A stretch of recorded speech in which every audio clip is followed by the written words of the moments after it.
Hi everyone, and welcome to a new episode of Layers of Healing. Today we will talk about a little short topic. It's about manifesting. How you all know, I decided to manifest for 40 days, and today I will talk to you about what exactly I did or didn't do, what happened during those 40 days, and how you can apply it to your life, and maybe you can start manifesting too. I'm excited. So let's just hop right in.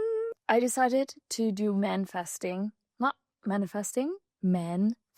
for 40 days. I'm just clarifying this because a lot of people, when I told them that I'm manifesting, they're like, oh, what are you manifesting? I'm like, I'm manifesting freedom of men and them taking up all my brain capacity. So I decided to do the manifest for 40 days. And before I want to jump into it and what I did or didn't do, I really want to tell you guys why I decided this is a good idea for me. And you can decide maybe it's a good idea for you too, or maybe not. Quite recently, I noticed, and I had to be brutally honest with myself, that I'm obsessed with men. And not in a good way. I don't know if there's a good way.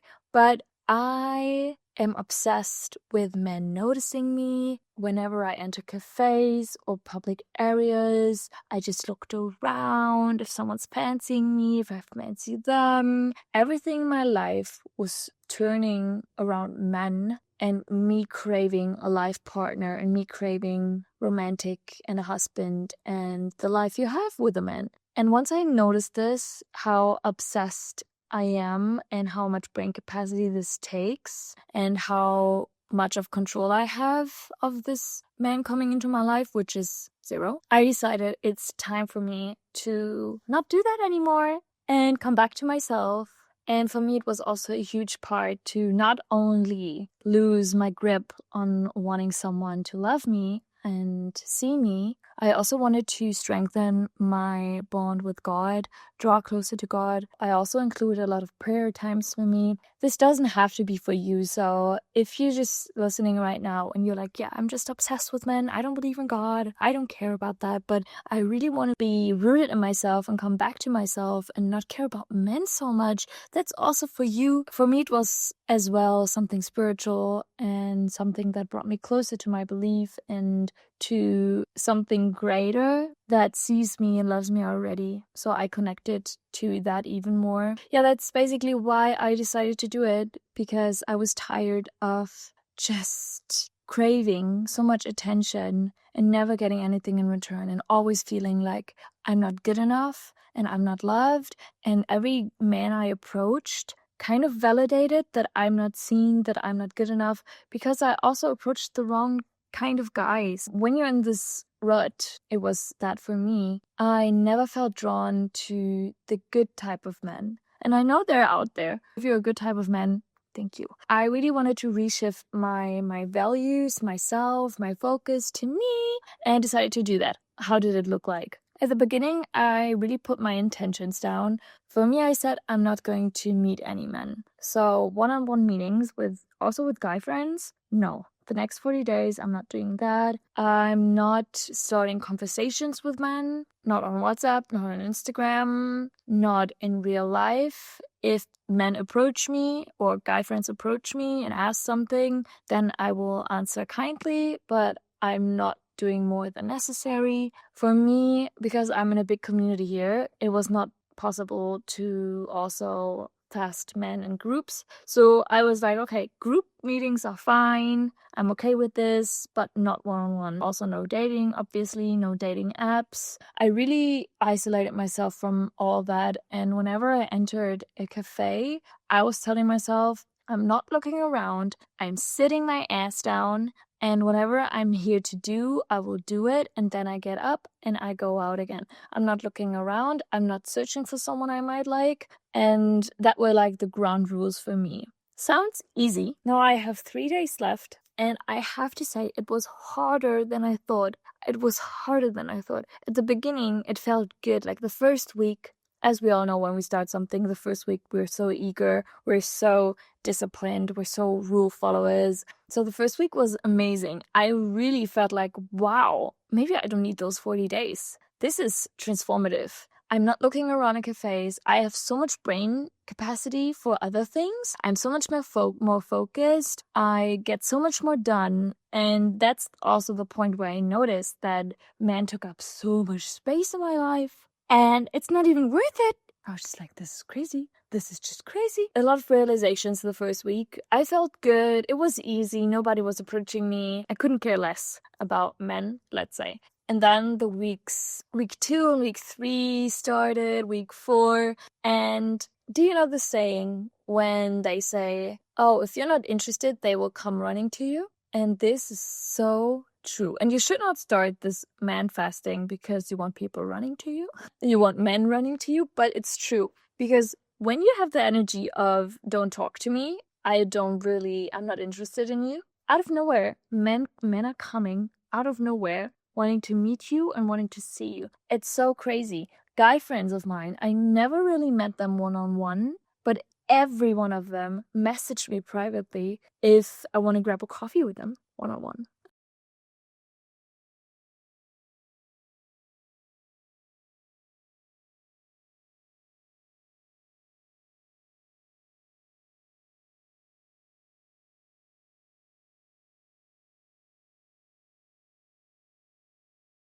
Get a coffee, and I just don't have time right now. But it was hard because I really love these guys. It was hard for me to stand firm on my thing and say no one-on-ones, but it felt good. Like I felt like I'm a rule follower and I'm honoring myself, I'm honoring my boundaries. I prayed a lot and I drew closer to God, so that was amazing. But then, of course, I knew it. When I started it, I knew it.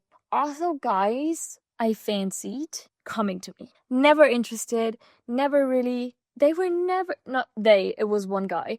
And he never really, he showed interest, but he never really act on it. You know, these guys who are like saying they like you and do like a lot of mock you a little bit, like, oh yeah, you're my future wife. I like you. But they don't do anything, like they don't take action. They're not texting you 24/7. They're not obsessed with you. What I don't want my man to be obsessed with me. Oh, maybe a little bit. But when they say all those things and they don't act on it, it's a little bit manipulative. This guy, he messaged me and it was so hard because I fancied him and I know that he fancied me. And in this time, you guys, I'm not even joking. I was praying eagerly. I was praying, God, if this is my husband, I don't care if I'm manifesting. If this is my husband, make him come into this. Because I sat in a cafe and I was just like, okay, God, if this is my husband, just let him come into this cafe and then I will break my man fast and then I know that he's my man. Of course he didn't enter the cafe because he's not my husband, but I didn't really get it at that point. And I had to remind myself over and over again that I'm manifesting and that I should pray and not be so much involved with him, because my brain, what it usually does, it just goes to this person and then I'm hyper focused and then I'm like, that's my husband, I love him, we should marry. It was really hard for me to get rid of this pattern, and there were so many signs because at week 4, 5-ish, last week, I kind of forgot that I'm manifesting. Well, I was like putting it a little bit on the side, and I was texting with this guy, and there were so many signs that this is not my man. I was texting with him, and then my phone just died out of nowhere. My phone just died while I was answering him. So God really showed me that this is not my man. It was just a test, and I should be strong and be still and hold on to my man fasting. Now I really feel like I let him go and also let the thought of us go because I know he's not meant for me. My brain's like, yet. No, he's not meant for me. What I just want to say with this man fasting, so you can give yourself all those rules. And I don't even know if this week episode is really like so deep, but it helped me so much. You will break the rules you set for yourself. And I think being okay with this and giving yourself grace is the most important thing. Of course, when a crush of mine comes at me, I'm not interested in you. Bye.